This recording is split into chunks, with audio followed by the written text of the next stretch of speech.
Bugungi kunda Navoiy viloyatida 310 ta mahallalar mavjud bo'lib, ularni obodonlashtirish, har bir xonadon, ko'cha va mahallalar qiyofasini yangilash bo'yicha mahalla raislarining o'z rejalari bor.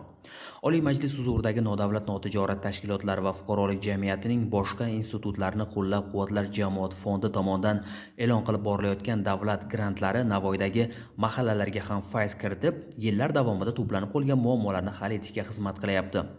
Grant mablag'i evaziga Navbahor tumanidagi Guliston mahallasida ham ana shunday ishlar bajarildi.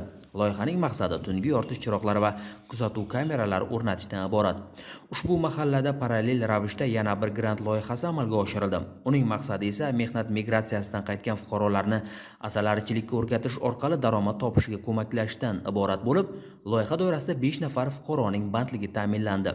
O'zbekiston Respublikasi Oliy Majlisi huzuridagi fuqarolik jamiyati institutlarini qo'llab-quvvatlash jamoatchilik fondi tomonidan o'tkazilgan grant loyihada mahallamiz mana shu loyihada ishtirok etib, ikkita loyiha bo'yicha g'oliblikni qo'lga kiritdi. Shundan Xavfsiz mahallam loyihasi turida Saodat sari nodavlat tashkiloti mana shu loyihani yutib olib, bizning mahallamizga 7 dona kuzatuv kameralari hamda 100 dona ko'cha chiroqlari bilan mahallamizga keltirib ularni o'rnatishlarini amalga oshirdi.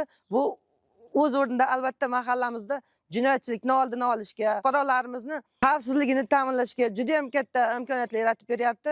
Mana yoshi katta nuroniylarimiz bor, ko'chalarda harakatlanishida ular o'zimga ham xalqimiz juda ham xursand bo'lib minnatdorchilik bildirishyapti.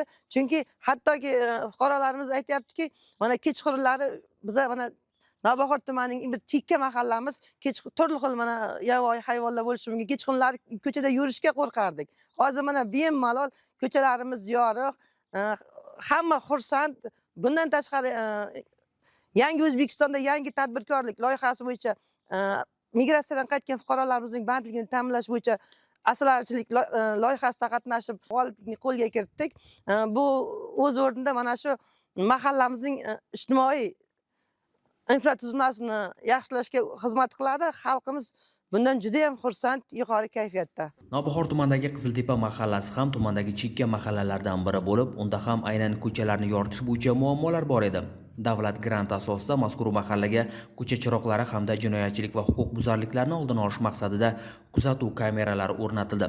Bugun mahallaning qiyofasi sezilarli o'zgarib, aholi uchun qulaylik yaratildi, deydi mahalla faollari.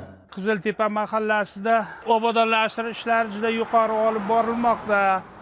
Mana hozir ko'chalarimizga yoritish chiroqlari, mana kameralar qo'yildi, yo'llarimiz mana asfalt bo'lyapti.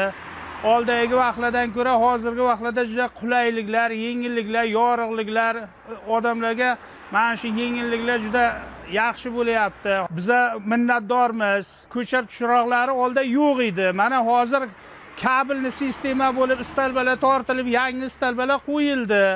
Mana ko'cha chiroqlarimiz kechasi bilan yonib turadi. Hech qanday xavf yo'q. Yurishimizga ham o'ng'ay bo'lib qoldi yo'llarda. Ma'lumotlarga ko'ra, joriy yilning o'zida viloyatdagi 10 ga yaqin mahallalarga aholining ijtimoiy himoyaga muhtoj qatlamini, uy-joylarini ta'mirlash, suv chiqarish, infratuzilmasini yaxshilash masalalariga 2 milliard so'mdan ortiq davlat grantlari ajratilgan.